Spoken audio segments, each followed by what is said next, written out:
quit university and turned my art passion into a full-blown art career. I didn't have money, connections, talent, or a lot of followers. And I can safely say that the traditional path to art world success is outdated. You don't need a degree, you don't need to start young, and you don't need to live in a big art city. When I was 16, I went to an art school for the first time and I was terrified. First of all, I didn't know how to draw. On the screen you see some drawings of that time and they are absolutely terrible. I was not an art kid that doodled all day, and I was definitely, as you can see, not a child prodigy. And so I was scared because I didn't know if I would fit in. Not to mention that school in general was a pain in the ass for me. I hated memorizing useless things like the fact that the mitochondria is the powerhouse of the cell. Who the fuck cares? I think my experience in school was best summed up by Jesse Andrews, who said, "It is universally acknowledged truth that high school sucks. In fact, high school is where we are first introduced to the basic existential question of life.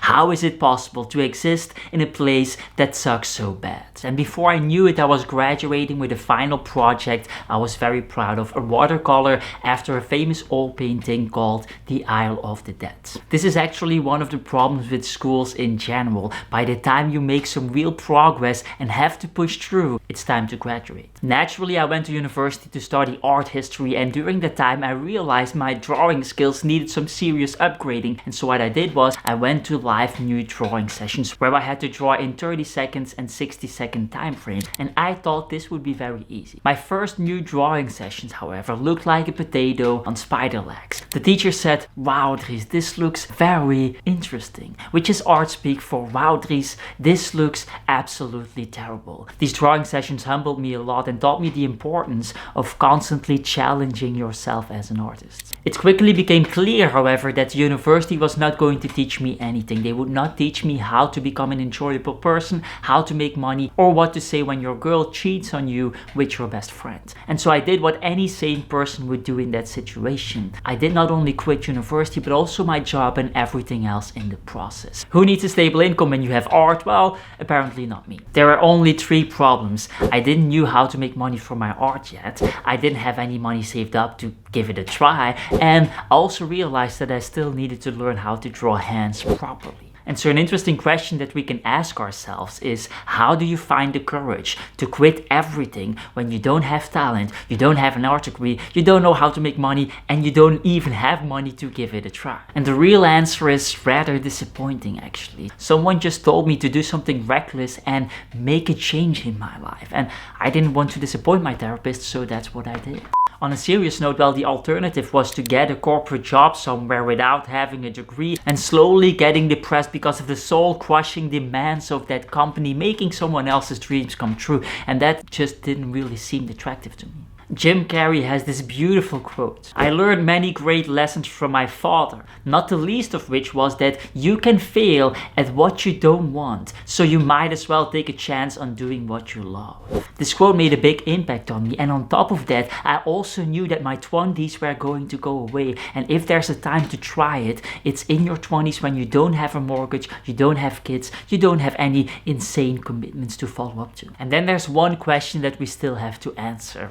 Why was quitting university the best decision of my life? We're almost 10 years later now, and I talk with artists all of the time, and the stories that I hear about universities and colleges that they went to are absolutely disgusting. There's this one guy who went to college 30, 40 years ago or something, and he desperately wanted to do digital type of stuff, digital art type of stuff, and this was the beginning sections of that whole field. And in college, teachers would laugh him out the room, would constantly be like, "What are you doing? Digital art? Why? Why? I mean, there's this traditional stuff that we like so much, and this digital stuff, we don't really care about it." And it demotivated him tremendously. It took a very long time to find his spot afterwards, and now he makes ridiculous amounts of money in the digital art industry. And this is sadly enough the nature of these universities. They don't allow the new to flourish, and oftentimes these teachers are depressed because of the failure they experienced in their art career themselves. And so these are simply not the instructors and teachers that young minds desperately need.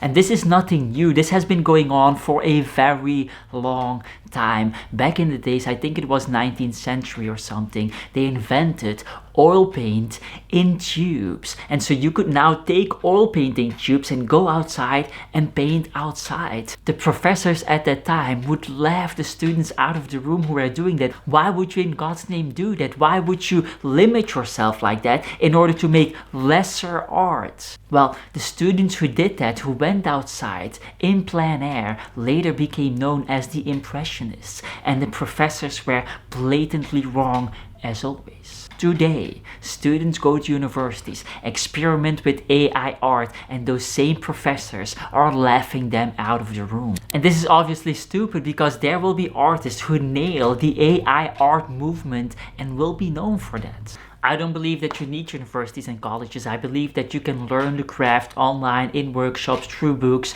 through YouTube. And the only thing that you could potentially get from universities is some kind of social connection, some kind of social skill development at best. But let's say you quit. What are you gonna do now? How are you going to make money? And how are you going to make this art career work? Well, the first thing I tried was to approach galleries, and what would happen is seriously going to blow your mind. After I quit university, I applied to galleries in Ghent to get some kind of solo show. And I send emails to every single gallery in the city. Now, this is a very bad idea. Don't do this. Anyway, after a while, I get an invitation of one of those galleries. This is the one moment, one chance, one opportunity to not blow kind of thing. And so I'm thrilled. We schedule a meeting. The meeting gets cancelled. We schedule it again. It keeps on getting cancelled. And in my mind, this was a sign that they kind of wanted to brush it off and put it all away. And so I put it out of my head.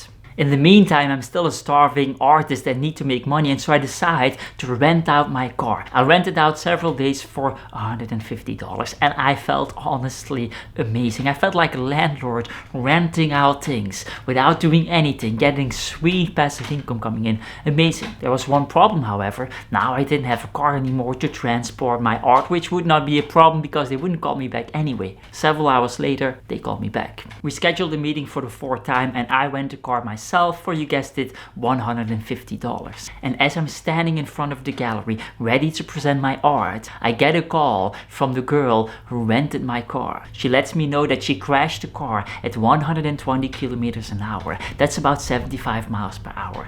And luckily, miraculously, she isn't harmed. But my car and only income stream gone. Now, 10 seconds later, I'm inside of the gallery presenting my work. The gallery owner watches my stuff for about 40 seconds, 50 seconds, not much. And she offered me the following thing. Take 3 of my pieces, put them in a bag somewhere, show them to a collector. She couldn't promise anything. And this was exactly the miracle that I was hoping for. Finally getting a shot in a gallery. There was only one problem. I was young and dumb and didn't saw the opportunity. The only thing that I could see was the disrespect of canceling the meetings and the disrespect of only watching 40 seconds. And so I kindly refused the offer, walked outside of the gallery door, and was determined to find some kind of other way. And so the lesson here, of course, is that you have to take your ego and throw it in the trash and take opportunities as they come along. You simply don't get to decide which opportunities that you are going to get. But something else happened as well. As I walked outside of that gallery door, I immediately knew that I would not be doing this crap anymore. I would not be sending cold emails, doing a lot of research, packaging my art, transporting it to galleries and all of that stuff. By the time it takes you to do research on 40 galleries, send emails, transport your stuff, you could have made 50 shorts, and some of those will get 100,000 views or more. Networking is just bad marketing, sending emails is just bad marketing, and presenting your work to galleries is just bad fucking marketing. The reality is that all the successful artists that I was looking up to, they didn't necessarily have the best art. They didn't necessarily have the most awards or something. They were simply very good at marketing. The best artists are the best marketers. And so the new plan became very clear. Figure out how to market my work. Figure out how to out-communicate everybody else. And so the question became, how can we out-communicate other artists in the marketplace? And later I found out that the answer to that question on YouTube is to make sure that your videos are less than 15 minutes long. And so I kindly refer you to another video called How I Became a Full-Time Artist and Gained 50k followers. I'll link it in the description and in the end screen. That said, get the hell out of here.